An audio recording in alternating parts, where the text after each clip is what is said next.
Good afternoon, folks. Welcome to today's live stream, which is a bit of a smorgasbord or melting pot of various different things regarding collaboration, working with the team, whether that's in the moment, whether that's someone remote, whether it's a few days later, and so on. So obviously, those of you who know Capture One Live will probably think that's all we're going to talk about. But no, there's a few other things that we can do in Capture One as well. So we divide it up between talking a little bit about sessions, not in depth. I'll drop a link to a more in-depth live stream focusing on sessions as we go, but more about just how portable the session structure is, how easy it is to back up, how easy it is to send across the internet, and something called an EIP file, which you might not know about as well, which is a good way of sharing files. We'll also look at some tethering tools too, so using overlays, using grids, using live view, and a couple of things that you can do on the image itself, using annotations, and actually ways to share those in final formats too. And Capture One Live. So we will talk about Capture One Live, but it's not necessarily going to form the basis of this entire demo. Let's just open my mouse locator so that's working and get that back together and we'll get started. So welcome to those of you who are on YouTube. If you'd like to ask a question, just pop a comment in on the right hand side where it's being broadcast. Alex is helping me out as well, so she'll be able to answer some of the questions I can't get to. If you are in our live streaming room, then you will find the Q&A tab up on the right hand side. If you pop your questions in there, it just makes it easier for Alex and me to see them as well. If you want to hide the chat, you can hit that button and it will give you a bit more space to see me and Capture One, more importantly, on screen. So let's get started. So I said the first thing that we were going to talk about is sessions. So not in depth, but just more about the format and how easy it is to share, archive, backup, and so on and so forth.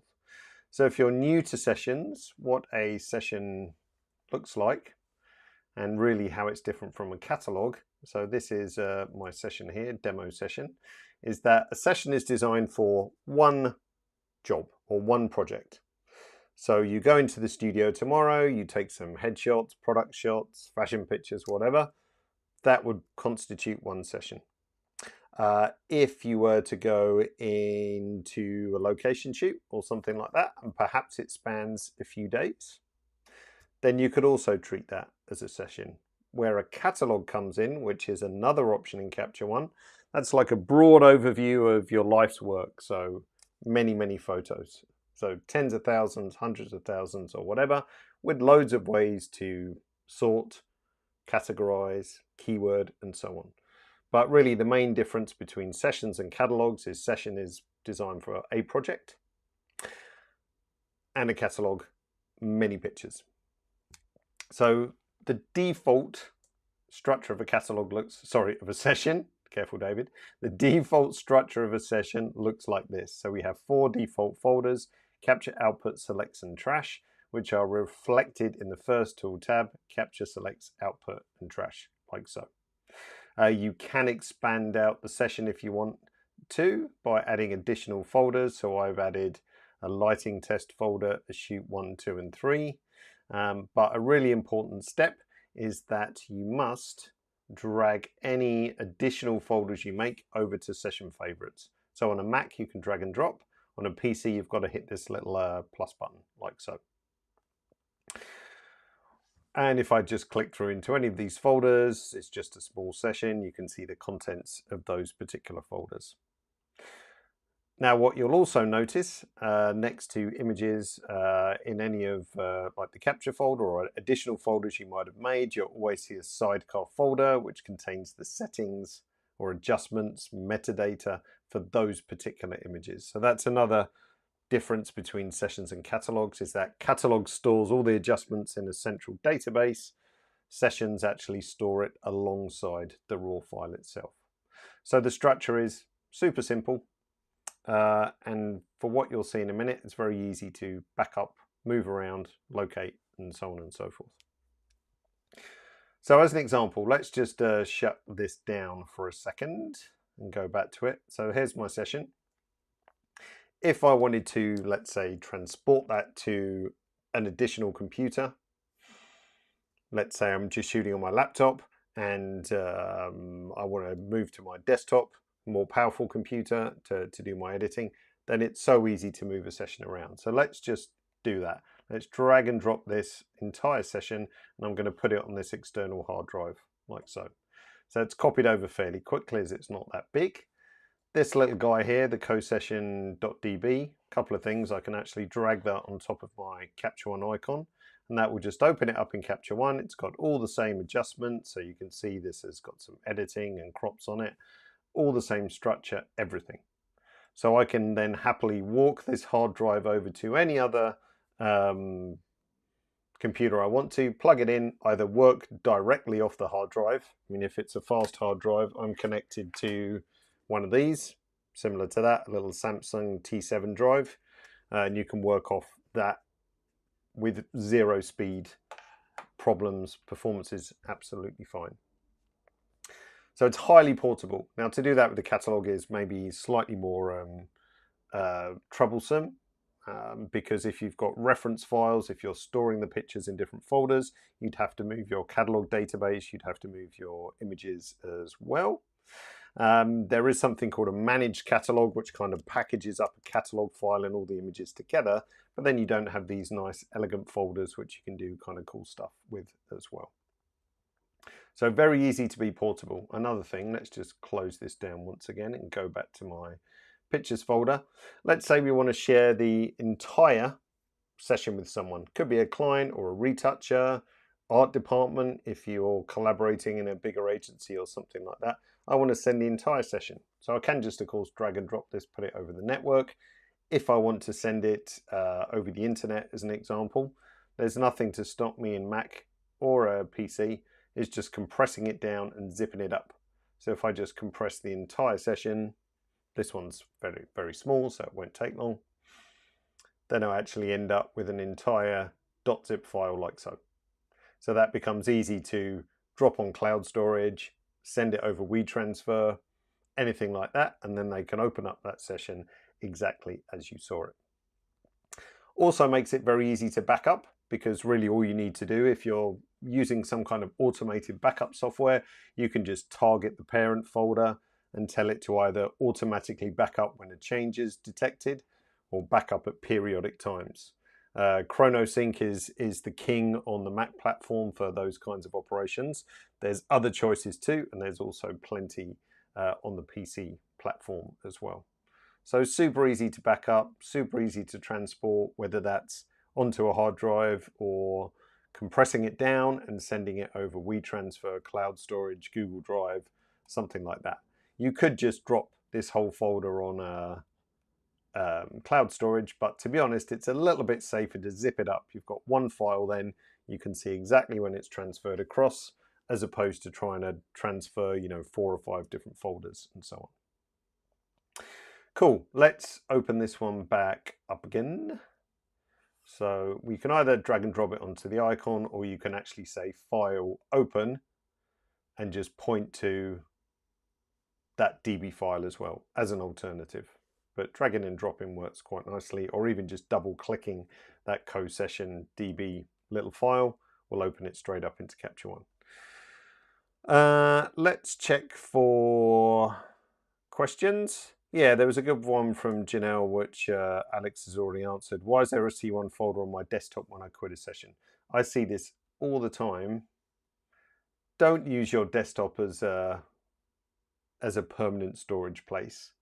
I'm sure between myself and Alex, we've seen a lot of disastrous file systems with 5 million things on the desktop. I saw a good one the other day where once their desktop had got a bit too full, they made a folder called desktop and dropped stuff in it. And then when it got full again, there was desktop 2 and desktop 3, which had all manner of, additional files and folders in there. So the desktop is really, it's kind of your scratch pad really for when you're just working on something temporarily, but I certainly wouldn't put an entire session on it.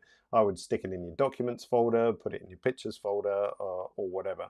But Janelle, that's probably why you're seeing a a Capture One folder, or if you've browsed to the desktop or something like that. So yes, be a bit mindful of your Capture One, sorry, of your OS and PC file systems too. Okay, so we talked about sharing entire sessions. What if you just want to share a few images? So let's say we're sending these off to Retouch as an example. We don't want to send the whole session. They don't need to see all the deleted stuff or some of the other pictures which, you know, don't need retouching or are not being worked on.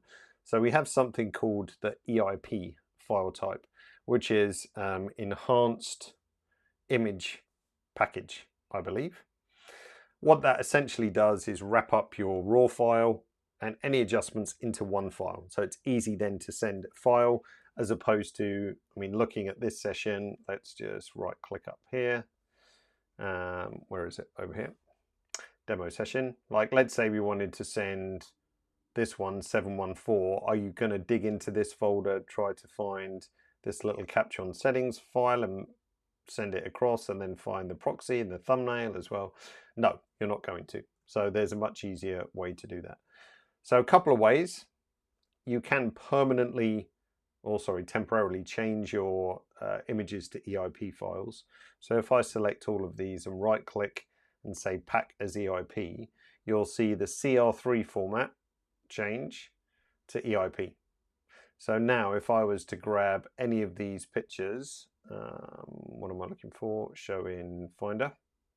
So now you can see their EIP. So if I was to pick this up, drop it on cloud storage again, or send it via WeTransfer or whatever, if someone imports it into their Capture One, then they're going to see exactly the same adjustments, cropping, etc., etc. Important fact though, with any of this sharing around sessions or EIP files, they must be on the same version as Capture One as you. So if you're on, what are we up to now? Version 23. This is 16.2.4. There is a 2.5 if you're an owner of a Nikon ZF. That was the change to 2.5. I haven't updated yet. And you send it to someone who's on like a Capture One 11 or 12 version, it's not going to work, because there's been, you know, updates to tools, additional tools that might have been used that simply can't translate to an older version. So make sure if you are sharing with your retoucher or an art department or something like that, they are on the same release. So very, very important. Couple of questions which I'll come to in a second. Just want to finish something about EIPs. So if you want to unpack, then we can right click and we can say unpack EIP, and then that just reverts back to the raw file format. As a better way, if you don't want to kind of mess up your session or be packing and unpacking, then you can also say export original files. So this will take the original file and give you an option, if you wish, to pack as EIP. So then you could export that directly to, you know, cloud storage or something like that. Give your client a link and they can go ahead and download those EIPs. But that will make a duplicate file, so very important. So packing in Capture One is just changing the current file from its native file type, CR3, in this case, down to an EIP. Doing it this way will create an additional file and pack as EIP if you wish. So by checking this box here, like so. So two different variations, but both useful in different scenarios. Martin says, can I export parts of my catalog as a session, I think you mean? Yeah, so it would be the same thing. So if we're in a catalog and you had a bunch of images, the best thing to do would be to say export as original files with EIP and then import those into a catalog. Excuse me. So yeah, you can do that. Merging two sessions into one session, then I would, to be honest, Rui, the easiest thing to do would be to go to session A, pack them all as EIPs, drag them across to session B, and then unpack them, or just leave them as EIPs if you wish. There's no real benefit to keeping it as an EIP. You can actually, in the settings, under image, right here, say pack as EIP when importing, sessions only, doesn't work in a catalog, pack as EIP when capturing.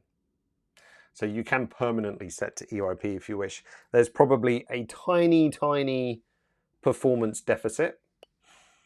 And if you're using something like ChronoSync to back up, just remember every time you make an adjustment to an image, then that backup will be triggered to back up that EIP file, because it will actually become updated. Its created time, or sorry, modified time is going to be different because that EIP file will be constantly updated. So it could potentially trigger a lot of backups.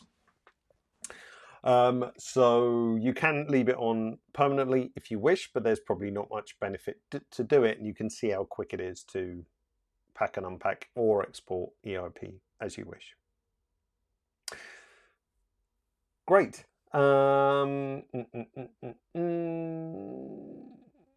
Brandon, is Capture One compatible with Sonoma? Not currently, no. So if you are desperate to update, then don't. Just wait for a bit. Now, I know people who have updated to Sonoma and everything is absolutely fine, but obviously I can't recommend you do it until we have official support out.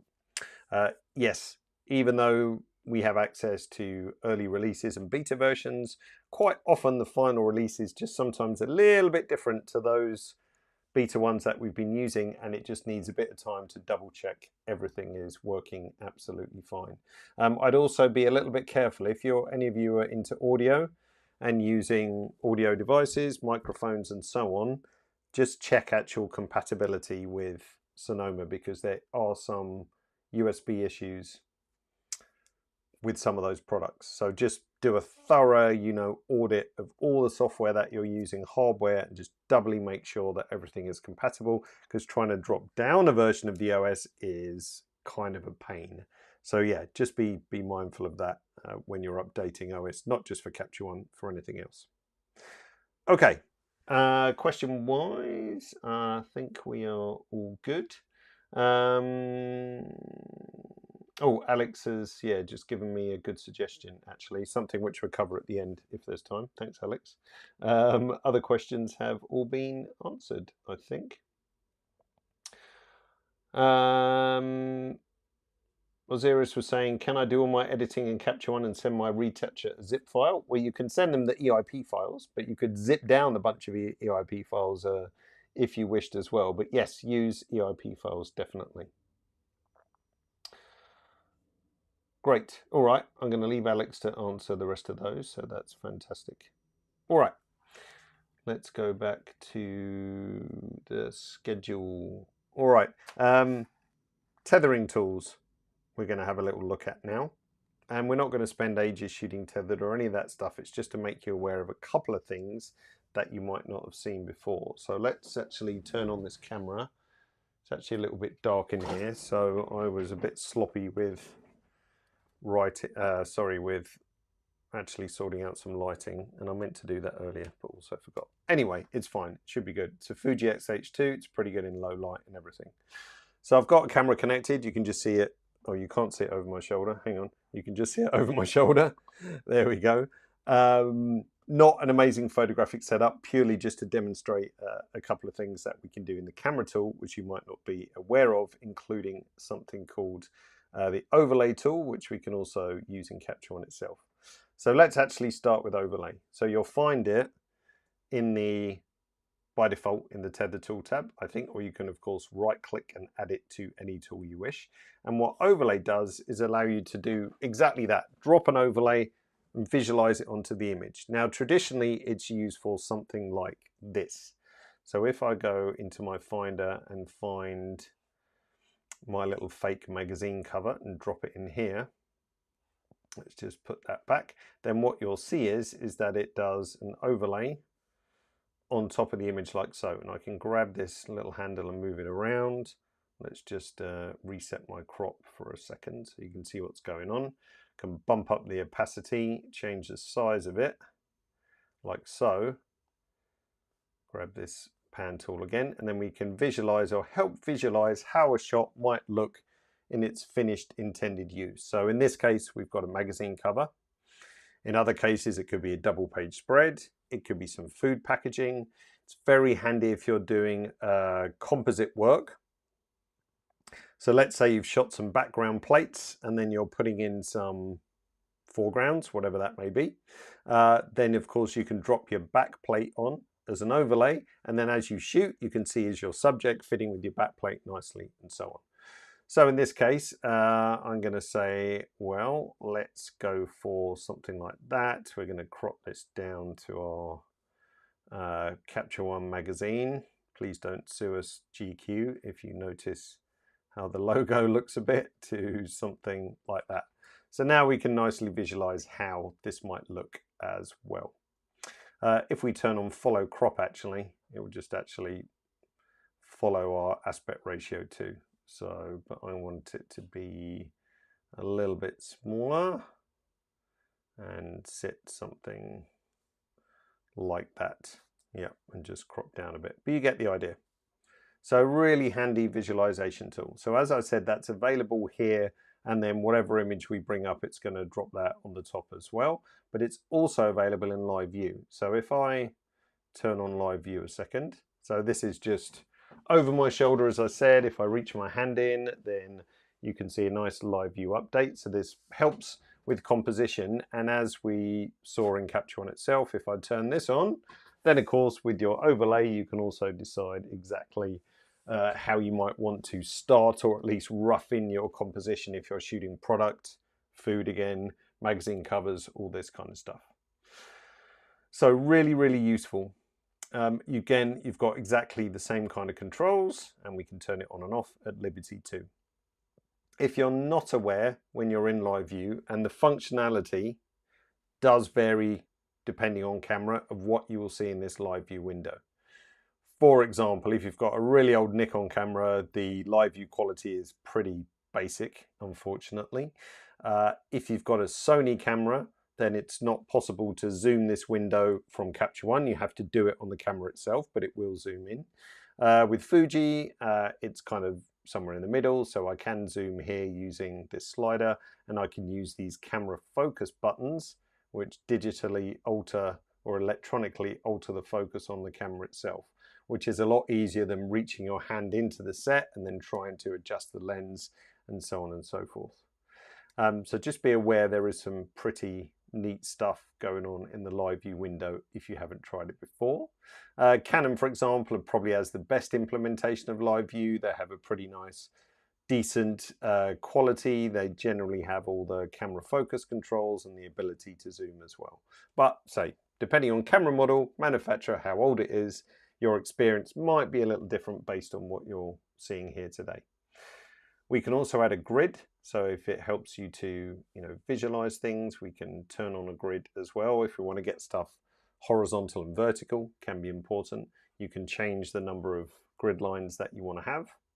And we've got different kinds of grids you can place on there as well. So you've got golden ratio, you've got your Fibonacci spiral, which you can flip and mirror and everything as well. So loads of stuff that you can do there just to help your composition. Also means if you're working with someone on the live, they can have access to a live view window as well, of course, which you can look at. So there's a good communication between you, moving your stuff around. How does that look? Does it fit good? Is it nice with your overlay that you've supplied me with? And so forth. So let's shut this guy down for a second and then just point out, if I look in the shape-based tool for a second, you can see we've got the same options here. We've got the grid, so we can turn the grid on and off. We can change the color like so. Exactly the same options here. And we've also got overlay, as I saw before. What was the other one I'm missing? Oh, and the last one I wanted to mention was guides as well.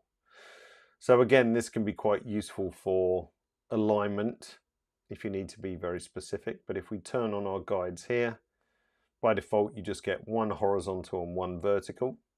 Under view, you can customize guides, so we can add horizontal and vertical guides.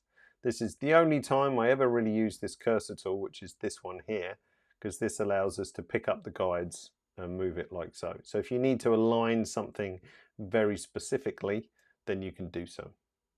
You can notice I've got a little guides button up here on my toolbar. You can right click and say customize, and you'll find it, and you can drag that to any point on your toolbar if that's something you're using a lot. It's obviously a bit slow to drag it out the guides menu, but you could assign a keyboard shortcut for it as well. I can't remember if those show on live view, do they? Yes, so the guides also show up on the live view. So if you need to align something very specifically or make sure it's square, can't do this backhanded. No, it's the other way because the camera is pointing down, so everything is reversed.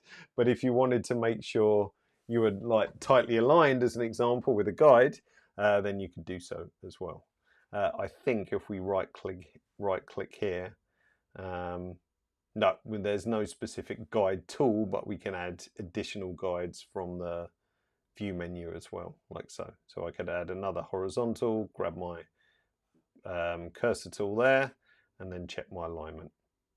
So very useful having live view. If you haven't spotted it, it's just a great addition if you're working in the studio. Obviously not for people, but just for product photography, still life. It's an absolute godsend, especially if your camera is mounted in a rather tricky spot as well, and it's hard to adjust things like the focus, then it's a great way to see it. All right,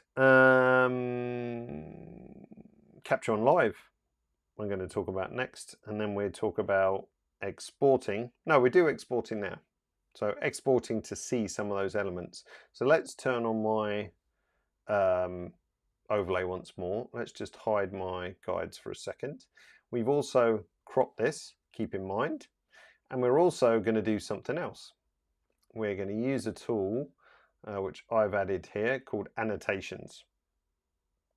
So Annotations allow you to draw and sketch on the image itself. Let's just hide my overlay for a second. So let's just bring this tool out for a minute. So very basic, we've got a pen tool and we've got an erase tool. So what we can do is use this to communicate with a collaborator that we might want something fixed or done or whatever. So I could say, well, can we get rid of these clips up here? I think they're a bit unsightly. In terms of a bit of skin retouching, let's see that we've got a little scar we're going to get rid of, and one there as well. I wonder, could we get rid of this lighting stand that I've suddenly decided I didn't want in the shot as an annoying client? And is that a mark on my screen? Possibly, but you know, any other sort of blemishes that you can point out as well, and you know, mark onto the image. So these are just metadata, if you like. So I can always hide those. So if I come away from the annotations tool, then they just hide, or I can permanently display those as well. It does pop up here. So you can see in the cursor toolbar here, you've got your draw and erase, and then the option to always display or not. And if you need the tool, that's where you can have all those different colors. This erase one here just allows you to tap or just swipe and erase different annotations like so. Again, this one will allow you to draw. You can right click at any point if you've got the annotations cursor tool up, and then change it. So if you're not even using this tool or don't have it available, as long as you have your annotations draw or erase up and you right click, then you can go and switch to any part of that tool straight away, and you can make the line fatter or skinnier and so on. So you get the idea. It's very, very handy. Okay, so we've got some annotations. We've got our cover like this on our overlay, and we're going to work with a retoucher or someone else, and we actually want to show them what we visualized. And we've also got our crop as well. So we've cropped in onto the image like so. So we want to share this with a retoucher, but obviously we're not going to share the image as it looks like this, because this is useless for them. They don't want the text over the top, they don't want the annotations, but it might be useful for them to follow. So let's go to export, and let's build ourselves a export recipe that can actually show all of these things. So I'm going to make a new one by hitting plus, and we're going to have a new recipe, and we're going to call this all metadata, and it's a PSD file. So down here we are going to have a PSD like so, and it's going to be full size. And under crop, this is where we're going to pick our first handy feature, which is the crop to path option. So what this will do is that it will export the entire image, but it will draw a path around where the crop was. So the retoucher knows, okay, that's where they intended to crop it, but just in case I need to steal some elements from around the crop for retouching, whatever, or the freedom to, you know, change the crop a little bit, then they can do so. So let's say crop to path. And on the metadata, we can also say save those annotations as a layer. Notice that in the export window, it shows you that they're going to be included. And we also want the overlay as a layer as well. But notice it says as a layer. If I was to change this to TIFF as an example, that layer option is gone. So it will export this, but your image is going to look like this, which is maybe not super useful. So let's go back to PSD, and we're going to export this one out, which will not take too long. Like so. And if we look in our output, like so, there is my PSD. So let's open that up into Photoshop. And here we go. In my layers tool, we can see we've got annotations and the overlay and the background. So if I turn them off, I've got my full image like so. Oh, I think I turned off crop to path. 1 second. Let me check that. Let's export you again. Oh yeah, crop to path. Whoops. And we're going to overwrite what I've done, and we're going to close this guy down in Photoshop, and we're going to export that again. I forgot to, when I was playing around with TIFF and JPEG, I forgot to, sorry, TIFF and PSD, I forgot to turn that back on. So here we go, let's try that again. So open you up in Photoshop, that's better.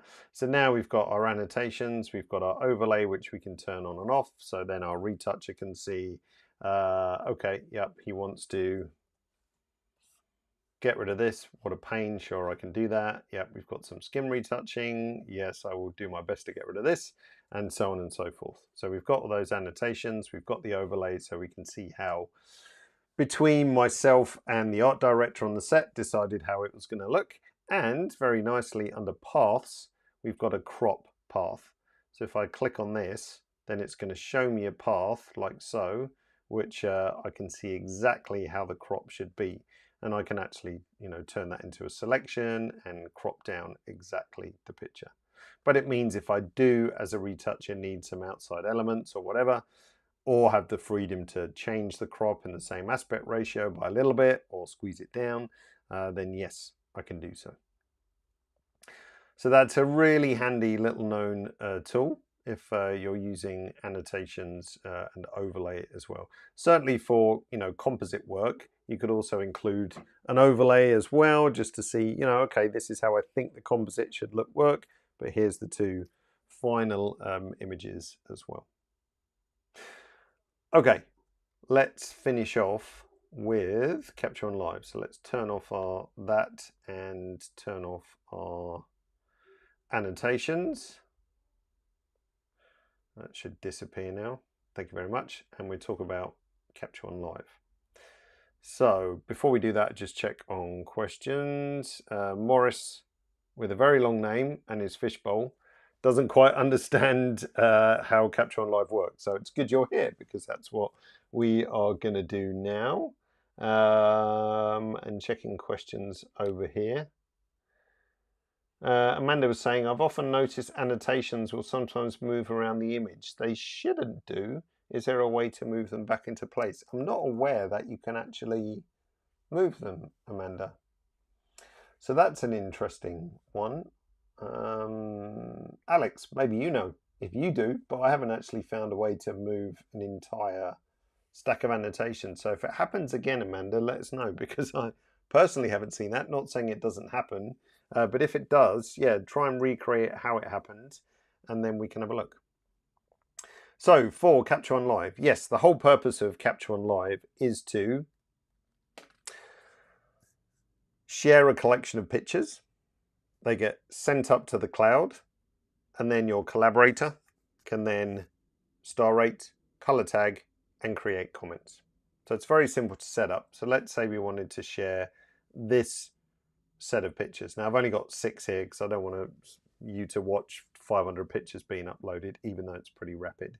So let's just right click on here and say share online. Oh, I'm already sharing it from the session this morning. So let's just quickly, you're not seeing this, I'm going to stop sharing that, and we can reshare it again. Okay, so I right click and I can say share online and start sharing. This will pop up a window that gives me a couple of choices. I can invite people via email. So I could invite several people. So let's say we've got any collaborator@gmail.com. And I can decide this particular person, they're allowed to do everything. And I can invite them, and they'll be sent an invite to view the session. And you can see that they've got their permissions down here. Let's say we want to invite Bob at bob.com, see if that works. And then we can say, well, Bob, he's not so important. So the only thing Bob can do is view, but we don't want Bob to mess around anything. Or I've got an anonymous link down here, which I can copy and then share that with anybody. So let's say I sent you guys this link. Let's just open up Safari. Here's the link, paste that in, and I can say continue without logging in. And then now I've got my pictures here, like so. So then I can look at these. Now you might notice, oh, it's got a watermark on it. Why is that? Because in my settings up here, let's close this down under share online. Under my watermark settings, I've got it always set to use the watermarks from one of my export recipes. So now hopefully your clients wouldn't steal stuff, but in this particular export recipe, this one here as an example, helps if you pick an image, David. In this particular export recipe, I've got a watermark set which just says not final image, like so. So that means Capture One Live will also honor that and put that over the picture itself. Now, as I said, hopefully your client won't steal stuff, and they're not full resolution images, but it does just mean you've got that extra step. But you could do a logo as well if you just wanted to have a logo, slap bang in the middle or in the corner, or whatever. You can do any of those things. So now we have this pure web cloud-based ability to view what's going on in Capture One. So if I was to then say, actually, well, this is my favorite one, I'm going to mark that 5 stars. Immediately in Capture One, you can see it's also got 5 stars. Let's just change that down to 2 stars. Immediately, this is back down to 2 stars. Now, this could be someone on the other side of the world or in the same room. It doesn't matter. If they both have an internet connection, then it's simple. So let's bump this up to 5 stars. Let's give it a color tag. Let's do a couple of others. So I'm going to color tag this one, make a few of these green, add some stars to that one. Let's go here like so. And then straight away, you can see that's all synchronized back nicely. Now, importantly, Capture One doesn't have to be running for this to work. So let's quit Capture One and change some of these up. Let's just change all our color tags for fun. You can use keyboard shortcuts, so I can use 1, 2, 3, 4, 5 on my keyboard to change the color tagging, and I can use the QWERTY keys at the top to change my color tag as well. So we've done a bunch of different stuff like so, and then let's reopen Capture One like so. And what will happen is, give it a second, and then you see those various different color tags and star ratings have all synced across. So the web is the source of truth, if you like. So the web is, you know, the latest color tags, ratings that we want to have. So now that we've started Capture One, it looked to the web to see what the current status was and transferred that to Capture One. Now I can also make some comments. Make a comment. This looks great, like so, and then send that down to the session as well, which is super nice. You'll also, or soon to be what's coming, is that you'll get notifications as well. So as soon as someone does, rating, color tag, or writes a comment or something like that, you'll get a notification. I don't like this. Grumpy client time. Like so. So it's a fantastic system. Currently, the comments do not show in Capture One, but we've got some updates coming soon. As Martin just said, can I see the comments in Capture One? I'm going to give you a link to a live stream, which I strongly recommend you sign up to, because this is something that we can talk about as well. Now, at any point, if we go to the little share online, any of you are old enough to remember MSN Messenger, the MSN Messenger dudes up here. At any point, you can kill your active online collections or change the access. So if we've decided Bob is being annoying, we can get rid of Bob, and then now he's lost his access, or we can stop sharing at any point. All of you have access to Capture One Live, regardless of whether you're perpetual subscription or whatever, but the free version, the Capture One Live collection, this guy here, lasts for 24 hours and then it will cancel automatically. And you can only share one collection of pictures. If you upgrade, and you can do that on your account and pay a little bit per month, $5 US, I think it is, then you can have unlimited collections, and they last for 30 days. So you can see this will expire on the 28th of October at 5:05 p.m. So the free version, 24 hours only, one collection. Paid for version, unlimited collections, up to 30 days, like so. But if I wanted to stop the sharing right now, boom, I can do so. And if we go back to Safari, it's disappeared. So you are in control of who can see what. But it's a brilliant system, very high performance. As I said, Capture One doesn't need to be active for it to work. So the cloud part, the web part, that is the source of truth. It works on phones, it works on iPads, it works on tablets, works on desktop. As long as it's a device with a web browser and an internet connection, then everything works just brilliantly. So it's a really nice way to collaborate with someone. All right, I think that pretty much takes us to the end of our sesh. Let's just check for questions. Is there a way to renew a live link after a month without losing all the notes? Yuya is asking. No, I'm afraid not. What happens though when the live link gets cancelled after a month? You get emailed a summary. So you'll get an email summary of all the comments. So you'll be able to see, okay, on number 429, Yulia said XYZ. So you do get that summary as soon as you stop the sharing session. So actually, I've just got on my email, here's a comment history of your Capture One Live session. So I can see Anonymous wrote, this looks good on number 475. So straight away, it does come through. Can we see separate activity from separate clients? I just saw Alex answered it, so I'm just having a look quickly. Yes. So you can't see different activity for color rating and star tags. So let's say you've got, two people reviewing and one thinks this is a 3 and one is a 5, then there's no way you can see that. But they will have individual comment ability. So Bob could say, this is my favorite. Jane could say, this one's terrible. So comment thread is completely individual, but star ratings and color tags, there's only one per picture, because currently there's no way to display that in a nice way of Capture One, that a picture has 3 different sets of star ratings or something like that. But it might be a nice thing in the future, definitely.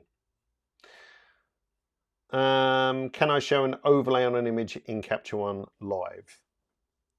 That is a good question, Rob. I don't think so. Don't think it comes through. I know we've talked about it, but I think it was more of a case of how do we make this work in a nice fluid way.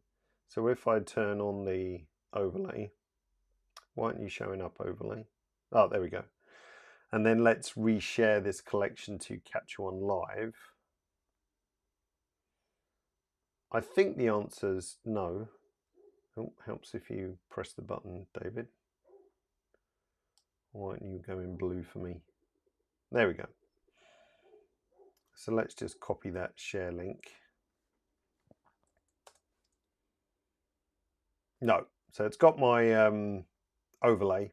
Sorry, not overlay, just to confuse you. It's got my watermark, but it doesn't show the overlay. So, but maybe that could be a nice thing to have in the future. Certainly if you could toggle it on and off, because at some point you can guarantee your client's going to say, could you turn the overlay off, please? So that would need to be a requirement. But again, we've added loads of stuff to Capture One Live over the past 6 months even. So, and there's new stuff coming for it as well. Before I lose you, as I'm just talking about questions, I would strongly advise you to sign up for this. So you can wave your camera at the QR code, or I can drop a link in a couple of places in a second if you just bear with me. So I've put a link in the chat there. If I go to YouTube itself and just do the same thing. So I'm going to drop that in the chat as well, in case you're not QR code enabled. But I would strongly advise signing up for that, because that will be the chance when we get to talk about and show all the new stuff. Now, rather obviously, the title of this live stream is called New Update, AI Masking and More. So there's a giant clue as to what we're going to talk about. But it's not the only thing in the update. So we've got improvements to tethering, which is great. There's performance improvements, which I think will have an impact on all of you, regardless of how you're using Capture One, whether it's for people, pets, or objects, or whatever. Then performance improvements always impact everyone. Some quality of life stuff in terms of shortcuts and the speed at which you can do a few things, and reset tools and so on. There's some really nice little touches with that as well. Great feature called Snap to Eye. I'll let you guess what that does.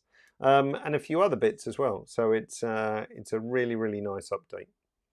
So I'd strongly advise signing up to that and coming along and having a listen. And then after that, we're actually going to a bit more detail and tackle those separate features in separate live streams. Alex, who's lurking on the chat, is going to do one on the AI side of things. And then I'll talk about tethering and then, new stuff as well. What I would say for Serge, who's just literally asked exactly the right question. My perpetual license ends this month. If I wait to upgrade, how long do I have to take advantage?